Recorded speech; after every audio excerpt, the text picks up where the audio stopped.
Секторот за внатрешни работи Струмица до Основното јавно обвинителство Струмица поднесе кривична пријава против 58-годишниот ТМ од село Дрвош, општина Босилово.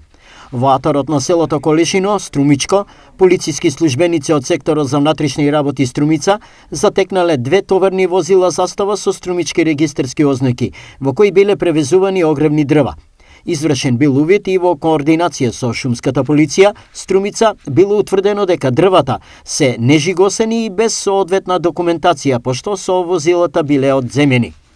Во службен разговор во полициска станица, лицата кои ги управувале возилата изјавиле дека огревните дрва ги имаат набрано со знаење и усно одобрение на пријавениот ТМ, зашто требало да му исплатат 12.000 денари. Со ваквите действија, пријавениот предизвикал штета на јавното предпријатие Национални шуми подружница Беласица, Струмица, во висина од 186.200 денари. Тој бил лишен од слобода и изведен пред судија на претходна постапка од Основниот суд Струмица.